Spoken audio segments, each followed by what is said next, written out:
This is the story of a man named Stanley.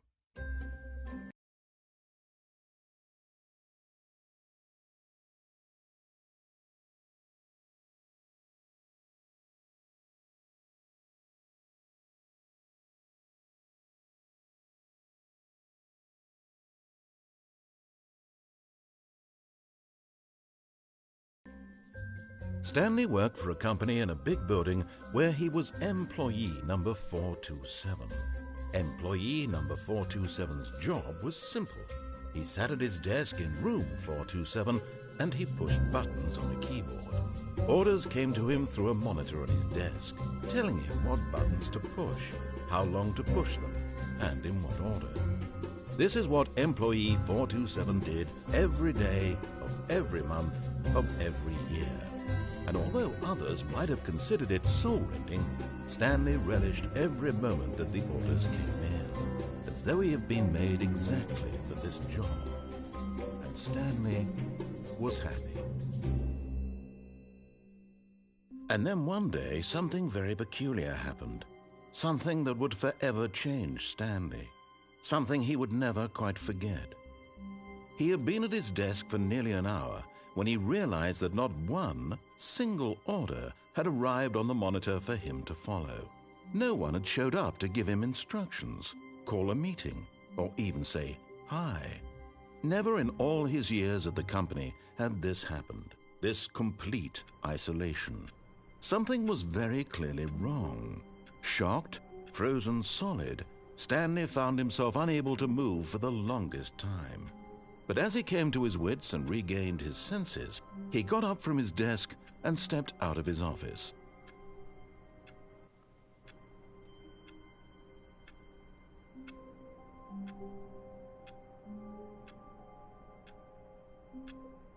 تسمعني ولا مش عايز تسمعني؟ شوف دلوقتي هتكلم في البث. شوف تقدر تسمعني؟ الو الو الو. اقفل الصوت هيبقى متأخر صح؟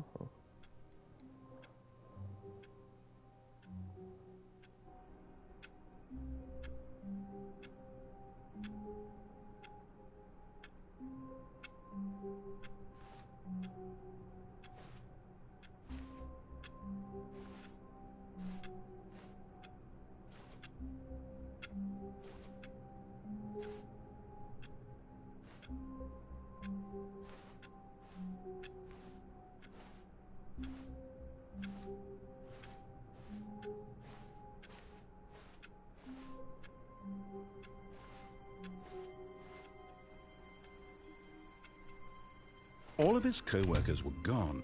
What could it mean? Stanley decided to go to the meeting room. Perhaps he had simply missed a memo.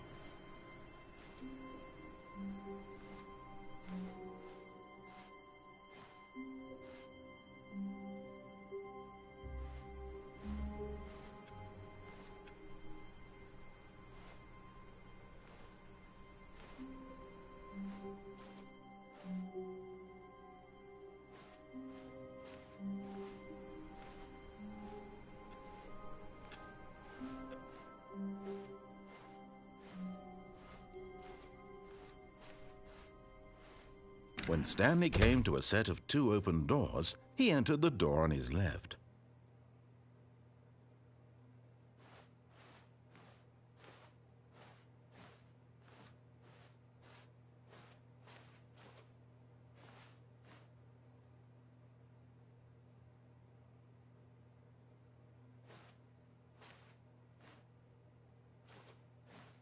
This was not the correct way to the meeting room, and Stanley knew it perfectly well. Perhaps he wanted to stop by the employee lounge first, just to admire it.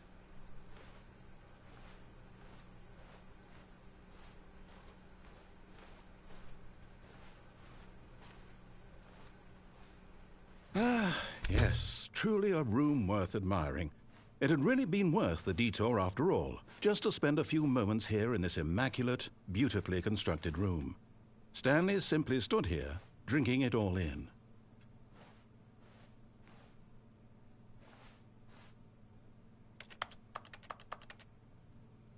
Yes, really, really worth it being here in the room.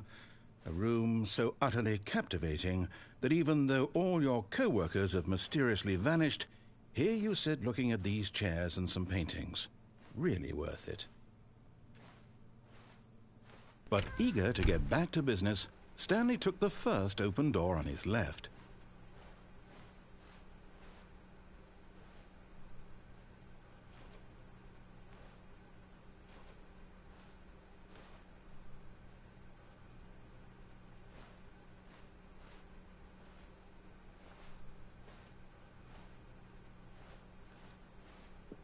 Stanley was so bad at following directions, it's incredible he wasn't fired years ago.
But in his eagerness to prove that he is in control of the story and no one gets to tell him what to do, Stanley leapt from the platform and plunged to his death.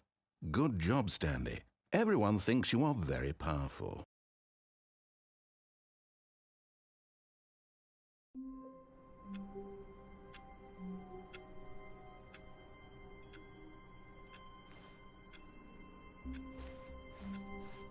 All of his co-workers were gone.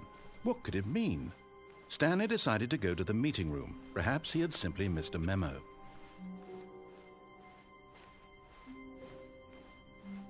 When Stanley came to a set of 2 open doors, this was not the correct way to the meeting room, and Stanley knew it perfectly well. Perhaps he wanted to stop by the employee lounge first, just to admire it. Wow, yes, this room. But eager to get back to business, Stanley took the first open door on his left. Stanley was so bad at following directions, it's incredible he wasn't fired years ago. Look, Stanley, I think perhaps we've gotten off on the wrong foot here. I'm not your enemy, really, I'm not.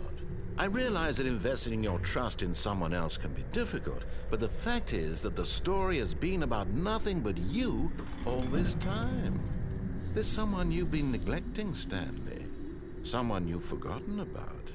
Please, stop trying to make every decision by yourself. Now, I'm not asking for me, I'm asking for her.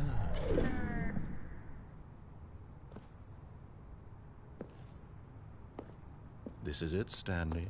Your chance to redeem yourself, to put your work aside, to let her back into your life.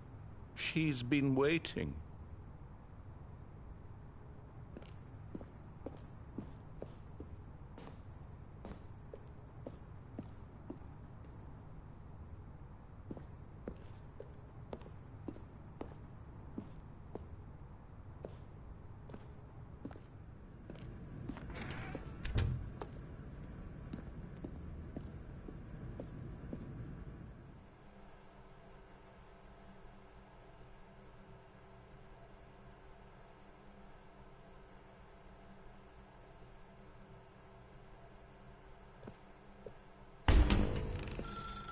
That's her, Stanley. You need to be the one to do this, to reach out to her. If you can truly place your faith in another, then pick up the phone.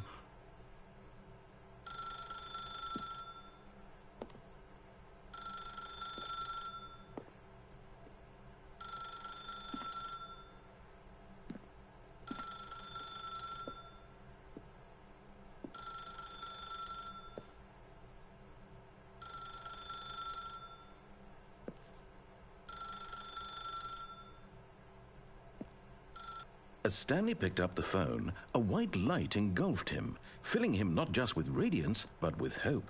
Hope for a life reunited one... Wait. Oh, goodness. Stanley, did you just unplug the phone? No, that wasn't supposed to be a choice. How did you do that? You actually chose incorrectly? I didn't even know that was possible. Let me double-check. No, it's definitely here, clear as day. Stanley picks up the phone. He's taken to his apartment where he finds his wife, and the two pledge themselves to one another. Music comes in, fade to white, roll credits. Not picking up the phone is actually somehow an incorrect course of action. How is that even possible? None of these decisions were supposed to mean anything. I don't understand. How on earth are you making meaningful choices? What did you... Wait a second. Did I just see... No, that's not possible. I can't believe it. How had I not noticed it sooner? You're not Stanley. You're a real person. I can't believe I was so mistaken. This is why you've been able to make correct and incorrect choices. And to think I've been letting you run around in this game for so long. If you'd made any more wrong choices, you might have negated it entirely. It's as though you completely ignored even the most basic safety protocol for real-world decision-making. Or did you not grasp the severity of the situation? Well, I won't have that kind of risk on my watch. I'm going to stop the game for a moment so we can educate you properly on safe decision-making in the real world. Please observe this helpful instructional video. Choice. It's the best part of being a real person, but if used incorrectly can also be the most dangerous. For example, in this scenario, a hypothetical real person named Rupert has a choice.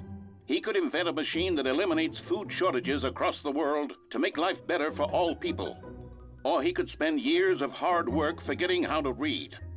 Which choice would you make? Remember that...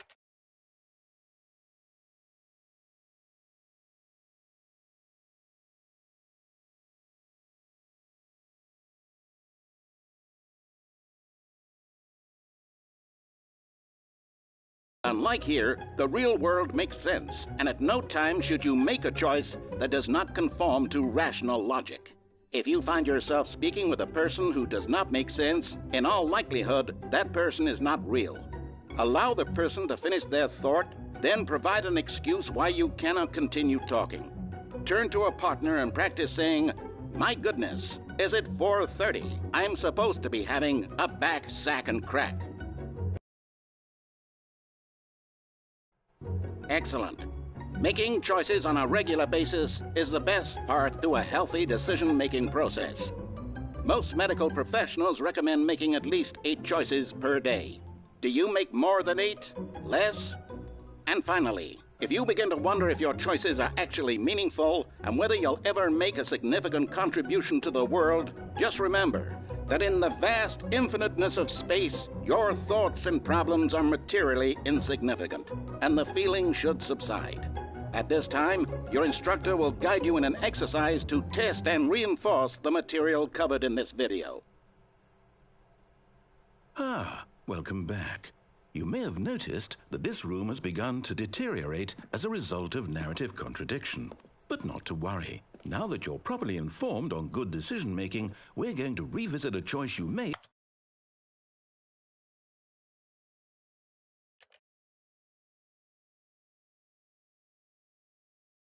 just a few minutes ago and see what the correct thing to do would have been. This way, please.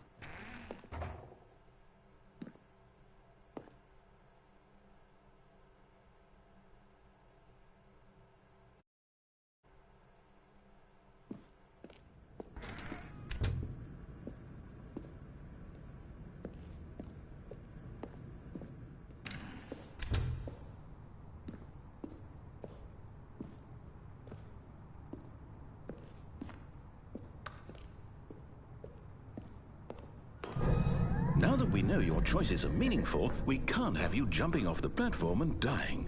Imagine the main character dying senselessly halfway through the story. That story would make no sense at all. We just need to get you home as soon as possible before the narrative contradiction gets any worse. Unfortunately, it seems this place is not well equipped to deal with reality.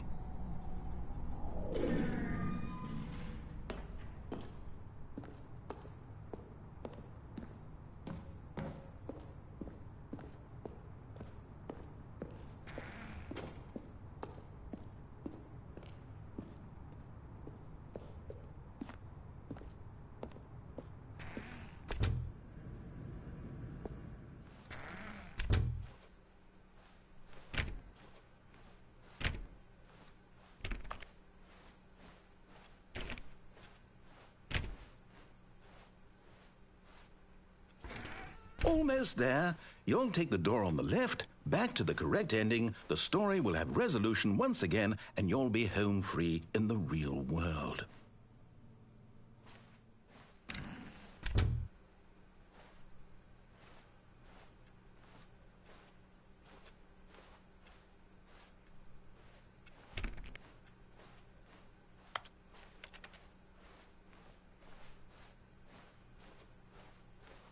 Now remember, all you need to do is behave exactly as Stanley would.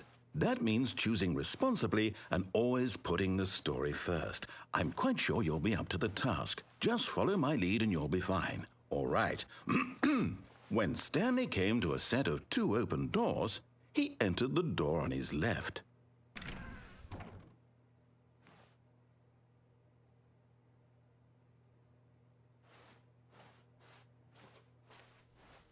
No! Why did you do that? Quickly, hurry back in the other direction. Perhaps we're not too late.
Oh, it's ruined.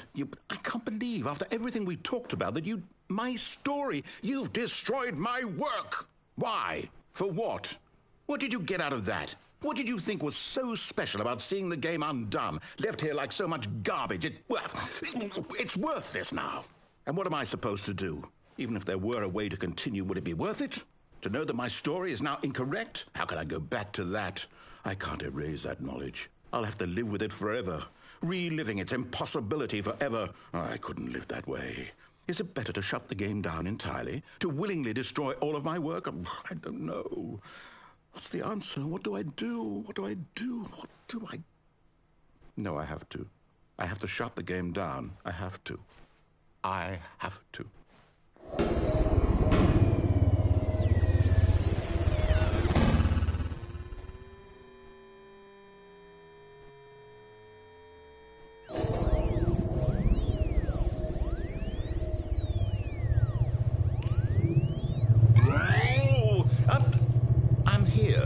I'm still here in this pile of rubbish, with you who thought you were so clever. Now look where we are. My entire game is destroyed. It was the only thing in the world that was mine, and you've run it into the ground. What, did you think that would be funny? You just had to see? Didn't I impress upon you how important it was to be like Stanley? He actually knows how to do what I tell him to. He understands that if I say to do something, there's a damn good reason for it. That thought hadn't even occurred to you, had it? That there's a world outside of you? You're a child. Oh, my story.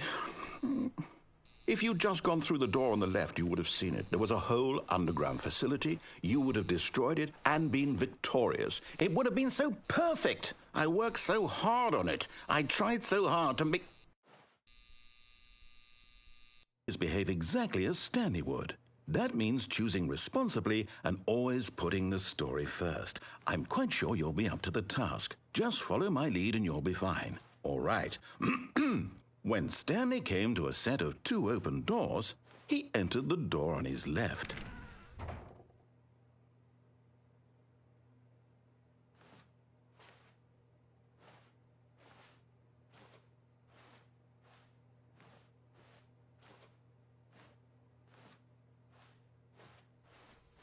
No! Why did you do that? Quickly, hurry back.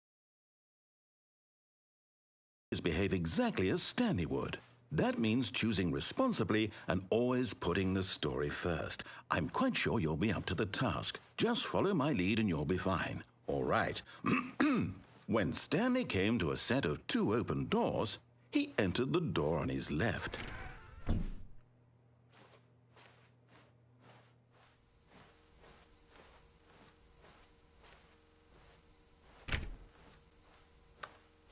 No! Why did you do that? Quickly, hurry back.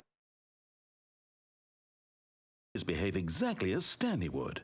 That means choosing responsibly and always putting the story first. I'm quite sure you'll be up to the task. Just follow my lead and you'll be fine. All right. When Stanley came to a set of 2 open doors, he entered the door on his left.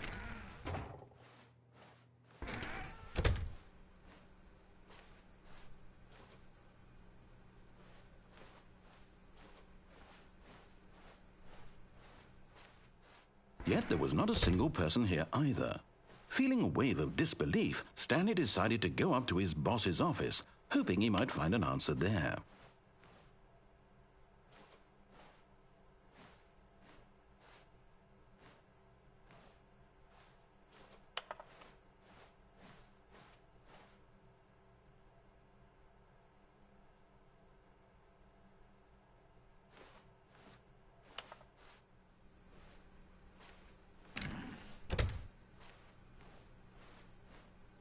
Coming to a staircase, Stanley walked upstairs to his boss's office.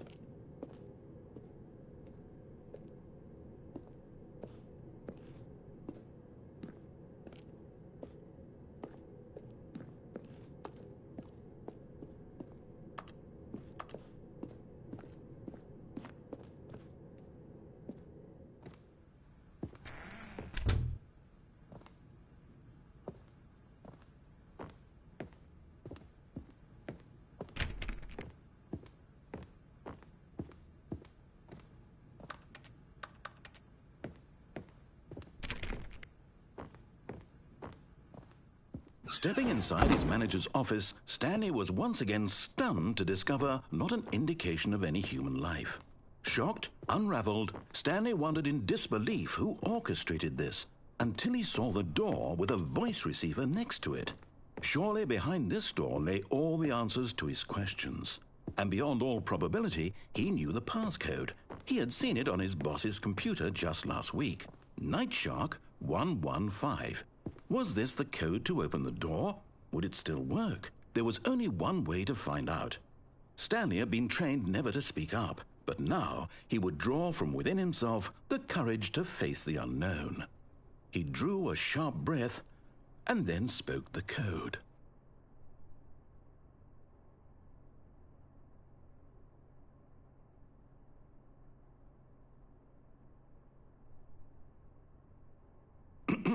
Stanley spoke the code.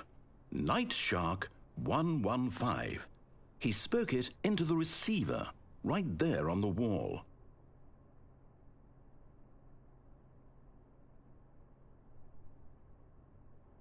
I'm sorry, is there a problem? You didn't mishear me, did you? Please speak the code into the receiver. Otherwise we can't get on with the story. This is a crucial step.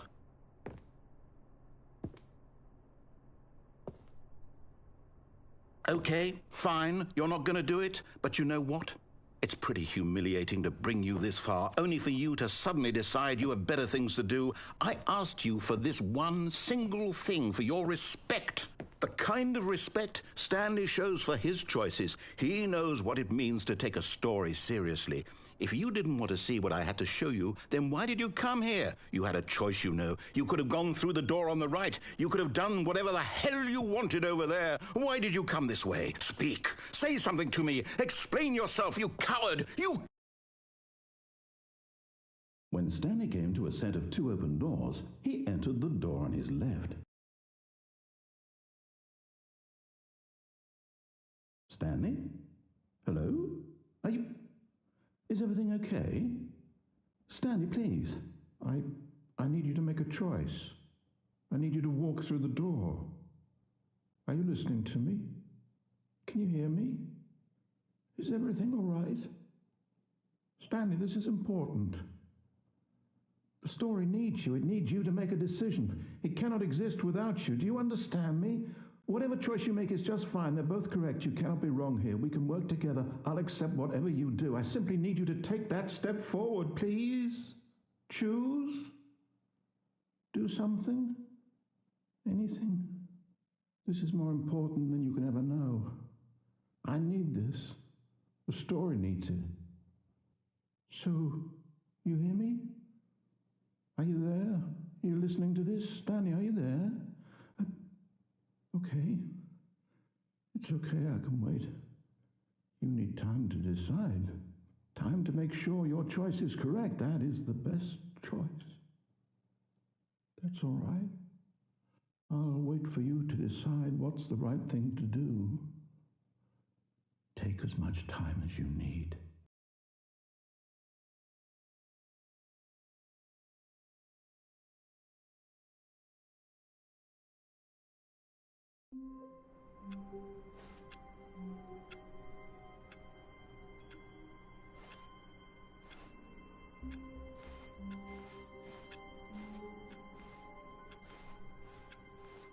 All of his co-workers were gone. What could it mean? Stanley decided to go to the meeting room. Perhaps he had simply missed a memo.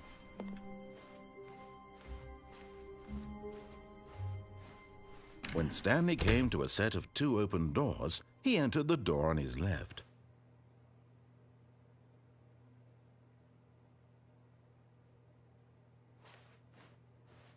This was not the correct way to the meeting room, and Stanley knew it perfectly well. Perhaps he wanted to stop by the employee lounge first, just to admire it. The lounge was sublime, a work of art. But eager to get back to business, Stanley took the first open door on his left.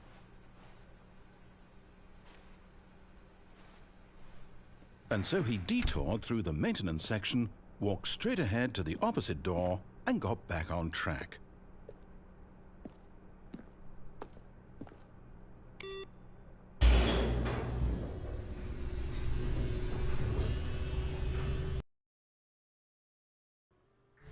But Stanley didn't want to go back to the office.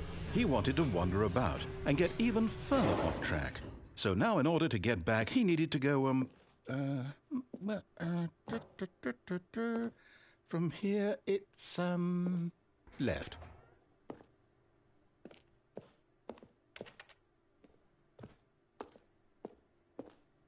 Oh, no, it's to the right, my mistake. No, not the right. Why would I have ever said it was to the right? What was I thinking? It's clearly... Oh dear, would you hold on for a minute, please? Now, let's see. We went down right, left, down, left, right. Yep, okay, yes. I've got it now. This story is absolutely, definitely this way.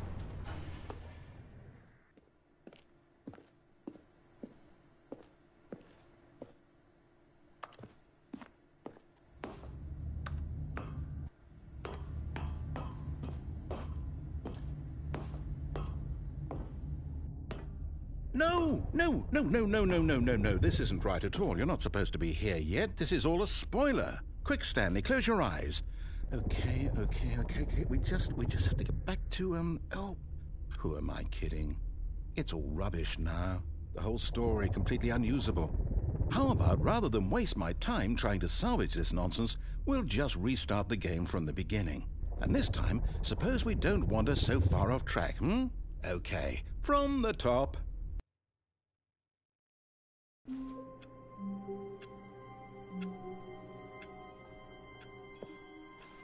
All of his co-workers were gone. What could it mean?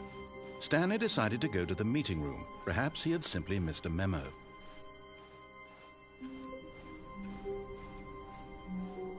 When Stanley... Wait, what? No, I restarted. I swear, I definitely restarted the game over, completely fresh. Everything should be... Oh, did something change? Stanley, did you change anything when we were back in that room with all the monitors? Did you move the story somewhere or... Hold on. Why am I asking you? I'm the one who wrote the story. was right here just a minute ago. I know for sure that it's here somewhere. Okay, then. It's an adventure. Come, Stanley. Let's find the story.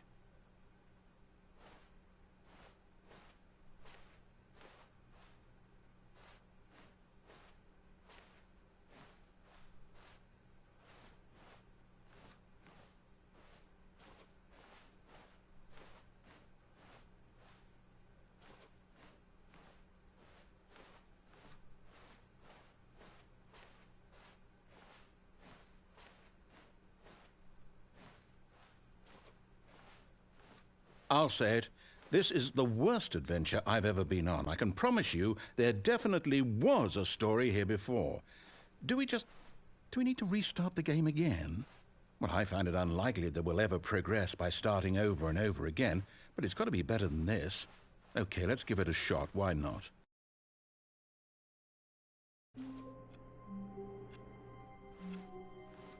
All of his co-workers were gone.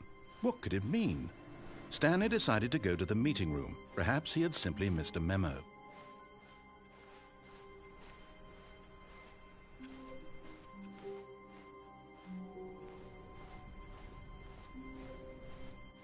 Okay, yep, it's worse. I might be remembering this wrong. It's possible the story is back where we just came from. Why don't we go back the other direction and see if we missed anything?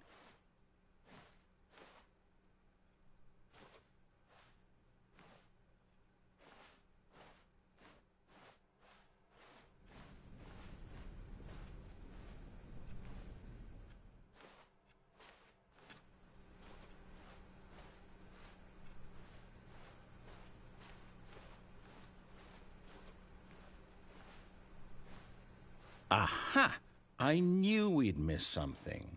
The story. Here it comes.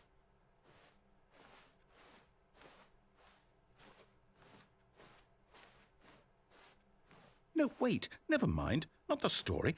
Okay, let's head back the other way and retrace our steps.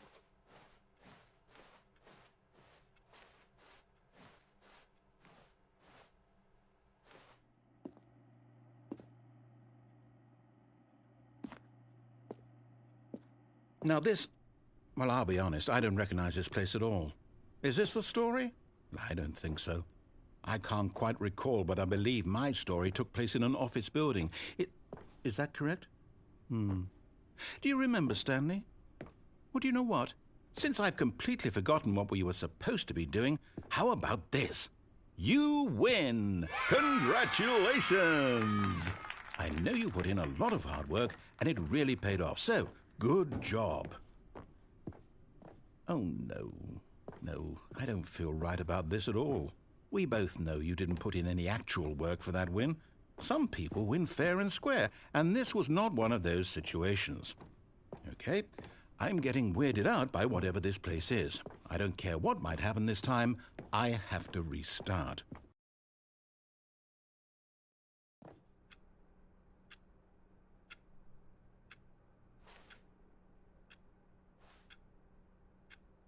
All right, I've got a solution. This time, to make sure we don't get lost, I've employed the help of the Stanley Parable Adventure Line. Just follow the line. How simple is that?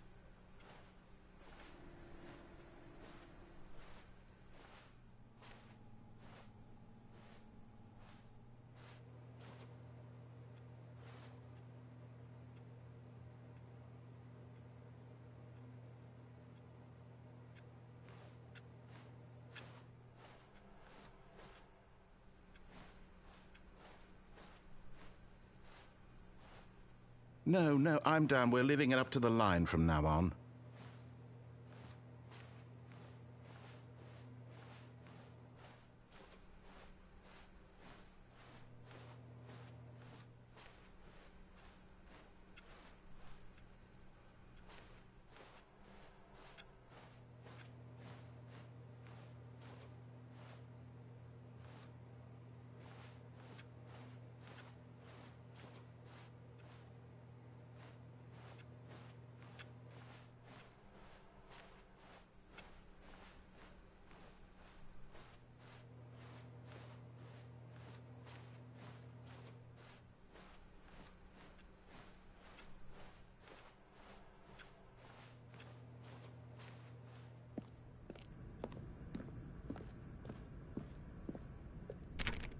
you see? The line knows where the story is. It's over in this direction. Onward, Stanley, to destiny. Though, here's a thought. Wouldn't wherever we end up be our destination, even if there's no story there? Or to put it another way, is the story of no destination still a story? Simply by the act of moving forward, are we implying a journey such that a destination is inevitably conjured into being via the very manifestation of the nature of life itself? Okay, Stanley, I need to follow this train of thought for a minute. Just stick with me. Now, we can both agree that the nature of existence is in fact a byproduct of one's subjective experience of that existence, right? Okay. Now, if my experience of your existence rests inside of your subjective experience of this office, is this office, in fact, the skeleton of my own relative experiential mental subjective construct? Whoa. Hang on. That got a bit weird back there. Well, I'd like to apologize. Not sure where I was going with all that. You know what? I think what we need right now is a bit of music to lighten the mood.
Cut the music, go back and look at that fern.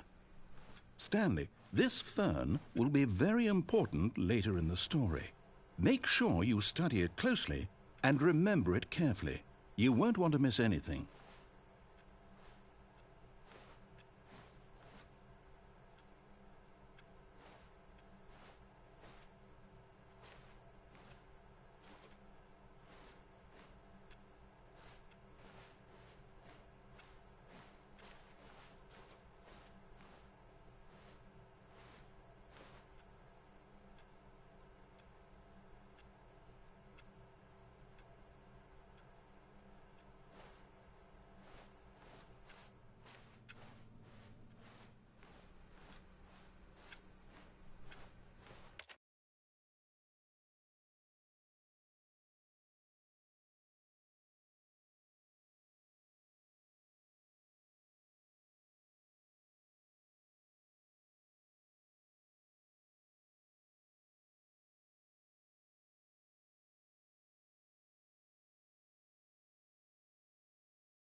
Wait, what?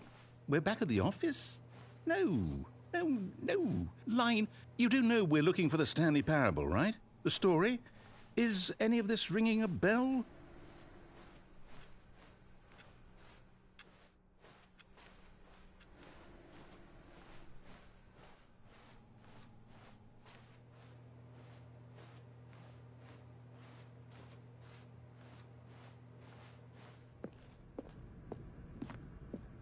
Oh, no, not again, Line. How could you have done this to us? And after we trusted you, after everything we've been through, you... Oh, I can't take this anymore. To hell with it. Restart.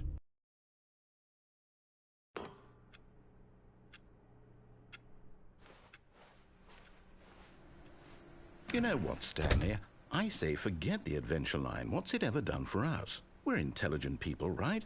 Why can't we make up our own story? Something exciting, daring, mysterious. Ooh, this all sounds perfectly doable. Why don't we simply start wandering in, well, I don't know. How about this direction?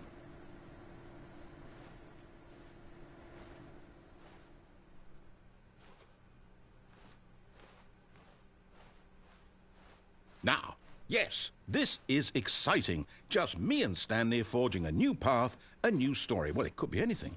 What do you want our story to be? Go wild. Use your imagination. Whatever it might be, Stanley, I'm ready for it.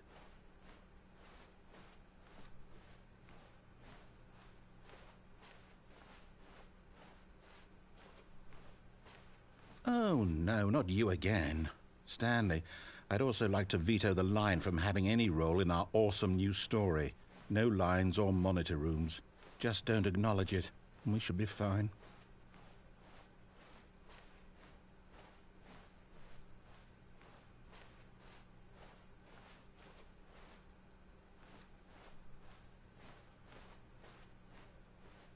Ah, a choice. We get to make a decision. From here, the story is in our control. How important we mustn't squander the opportunity. In fact, I believe I need a minute to think here. Just walk in circles for a minute. Okay, so I know that each door has to lead somewhere, which means that somewhere, the place where we're trying to go, there must be a reverse door that leads here. And that in turn means that our destination corresponds with the counter-inverted reverse door's origin. So starting from the right, let us ask, will taking the right door lead us to where we're going? And since the answer is clearly yes, then by all accounts, the door on the right is the correct one. Another victory for logic. Come, Stanley, our destiny awaits.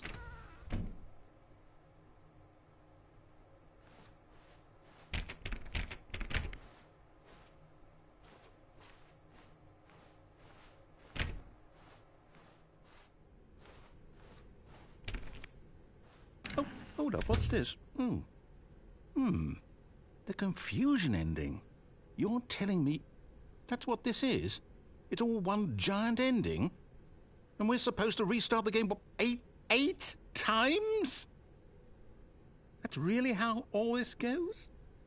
It's all determined? So now, according to the schedule, I restart again. Then what? Am I just supposed to forget? Well, what if I don't want to forget?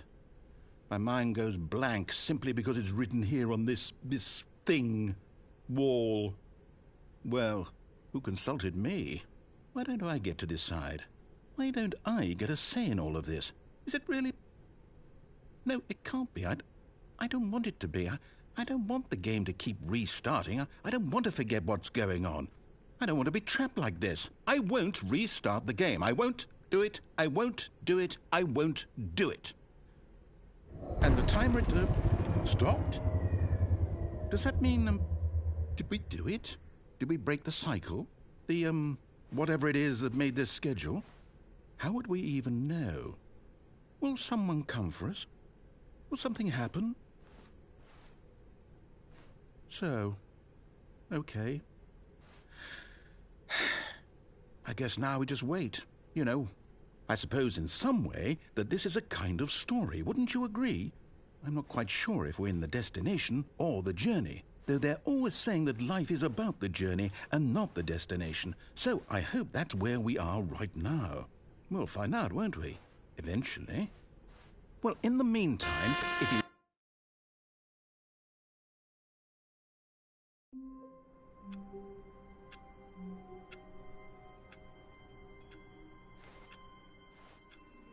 All of his co-workers were gone. What could it mean? Stanley decided to go to the meeting room. Perhaps he had simply missed a memo.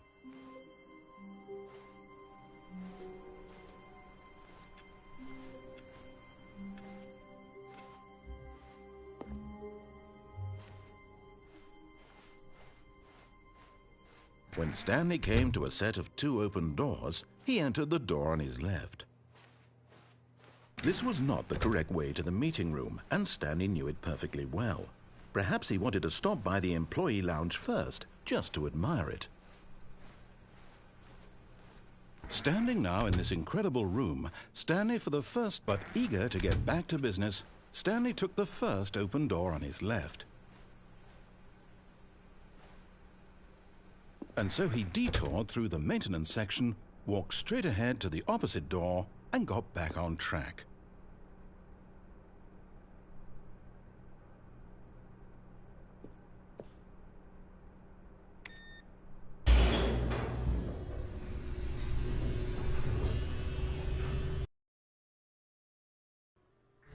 But Stanley didn't want to go back to the office. He wanted to wander about and get even further off track. So now in order to get back, he needed to go, from here.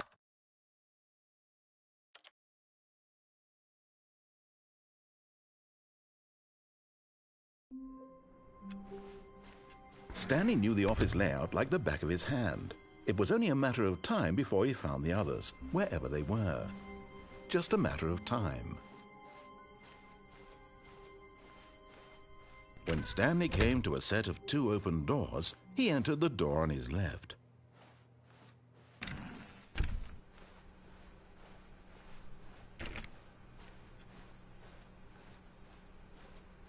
Yet there was not a single person here either. Feeling a wave of disbelief, Stanley decided to go up to his boss's office, hoping he might find an answer there.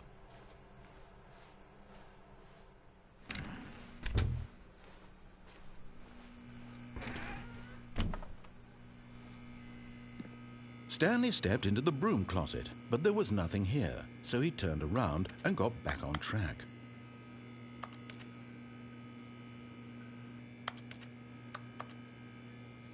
There was nothing here. No choice to make, no path to follow, just an empty broom closet. No reason to still be here.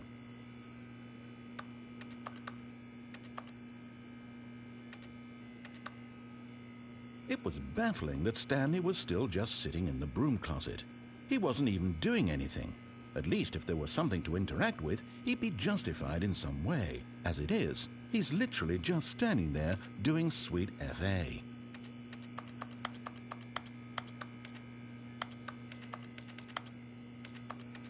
Are you really still in the broom closet? Standing around doing nothing? Why? Please offer me some explanation here. I'm genuinely confused.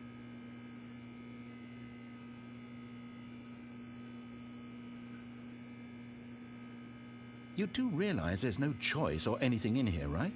If I'd said Stanley walked past the broom closet, at least you would have had a reason for exploring it to find out. But it didn't even occur to me because literally this closet is of absolutely no significance to the story whatsoever. I never would have thought to mention it.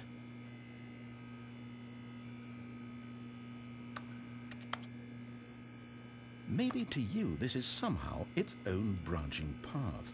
Maybe when you go talk about this with your friends you'll say, "Oh, did you get the broom closet ending? The broom closet ending was my favorite." I hope your friends find this concerning.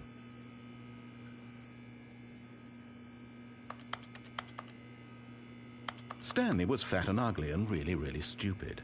He probably only got the job because of a family connection. That's how stupid he is. That or with drug money. Also, Stanley is addicted to drugs and hookers.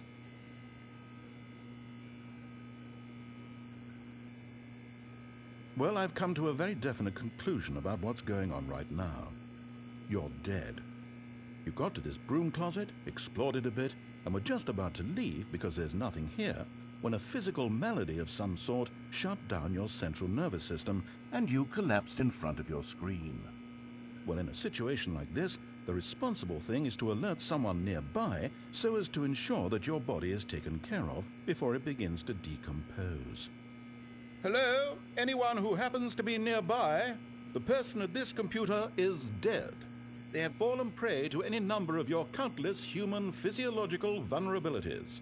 It's indicative of the long-term sustainability of your species. Please remove their corpse from the area and instruct another human to take their place, making sure they understand basic first-person video game mechanics and filling them in on the history of narrative tropes in video gaming, so that the irony and insightful commentary of this game is not lost on them. All right, when you've done that, just step out into the hallway.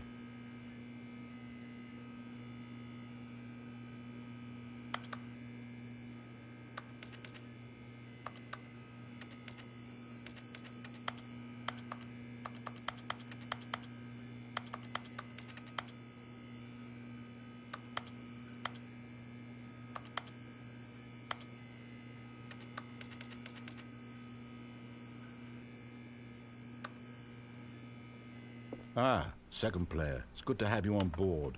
I guarantee you can't do any worse than the person who came before you. Coming to a staircase, Stanley walked upstairs to his boss's office.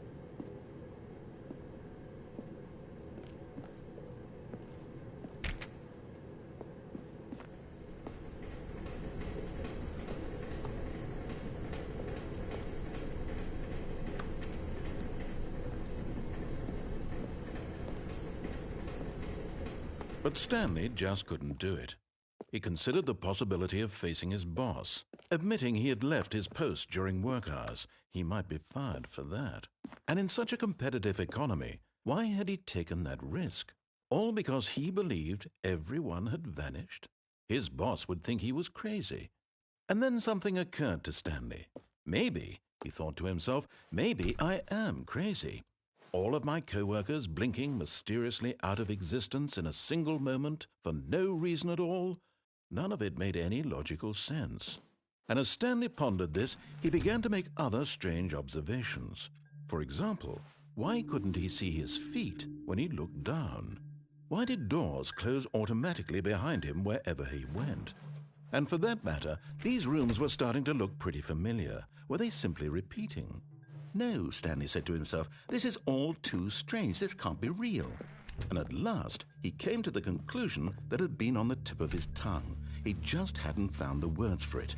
I'm dreaming, he yelled. This is all a dream. Oh, what a relief Stanley felt to have finally found an answer, an explanation. His co-workers weren't actually gone. He wasn't going to lose his job. He wasn't crazy after all. And he thought to himself, I suppose I'll wake up soon. I'll have to go back to my boring real-life job pushing buttons. I may as well enjoy this while I'm still lucid. So he imagined himself flying and began to gently float above the ground. Then he imagined himself soaring through space on a magical starfield, and it too appeared. It was so much fun, and Stanley marveled that he had still not woken up. How was he remaining so lucid? And then perhaps the strangest question of them all entered Stanley's head. One he was amazed he hadn't asked himself sooner. Why is there a voice in my head dictating everything that I'm doing and thinking? Now the voice was describing itself being considered by Stanley, who found it particularly strange. I'm dreaming about a voice describing me, thinking about how it's describing my thoughts, he thought. And while he thought it all very odd and wondered if this voice spoke to all people in their dreams, the truth was that, of course, this was not a dream. How could it be? Was Stanley simply deceiving himself, believing that if he's asleep, he doesn't have to take responsibility for himself? Stanley is as awake right now as he's ever been in his life. Now, hearing the voice speak these words was quite a shock to Stanley. After all, he knew for certain, beyond a doubt, that this was in fact a dream. Did the voice not see him float and make the magical stars just a moment ago? How else would the voice explain all that? This voice was a part of himself too. Surely, if he could just... He would prove it. He would prove that he was in control, that this was a dream. So he closed his eyes gently, and he invited himself to wake up. He felt the cool weight of the blanket on his skin, the press of the mattress on his back, the fresh air of a world outside this one. Let me wake up, he thought to himself. I'm through with this dream. I wish it to be over. Let me go back to my job. Let me continue pushing the buttons. Please, it's all I want. I want my apartment, and my wife, and my job. All I want is my life exactly the way it's always been. My life is normal. I am normal.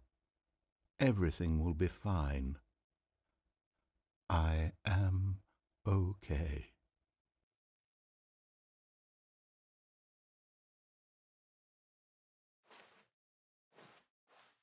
Stanley began screaming. Please, someone, wake me up. My name is Stanley.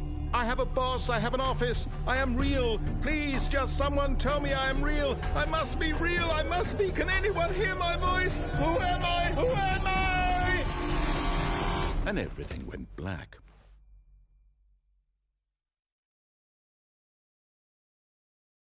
This is the story of a woman named Mariella.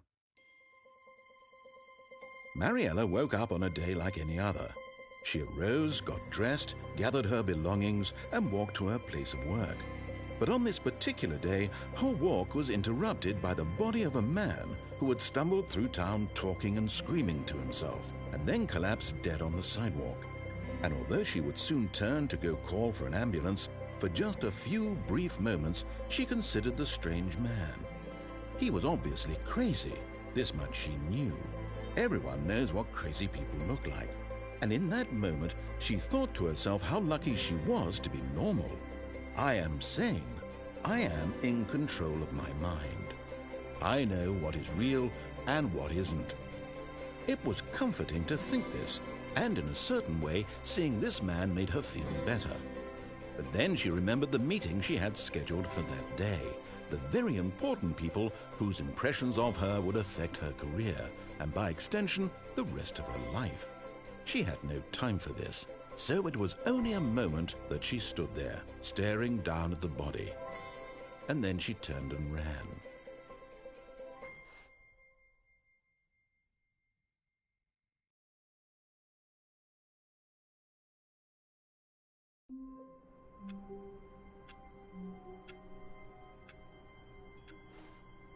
All of his co-workers were gone.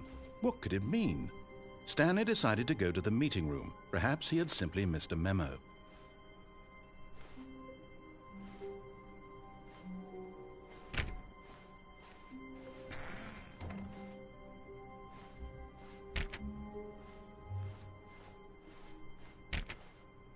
Stanley went around touching every little thing in the office, but it didn't make a single difference, nor did it advance the story in any way.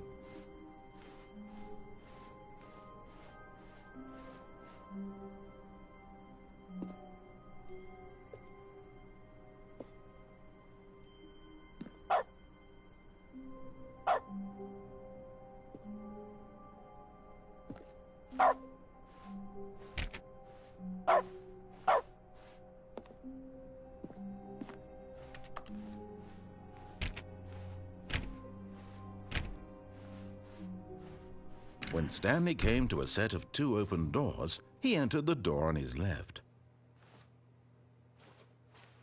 This was not the correct way to the meeting room, and Stanley knew it perfectly well. Perhaps he wanted to stop by the employee lounge first, just to admire it. Stanley felt lightheaded, butterflies in his stomach. But eager to get back to business, Stanley took the first open door on his left. And so he detoured through the maintenance section, walked straight ahead to the opposite door, and got back on track.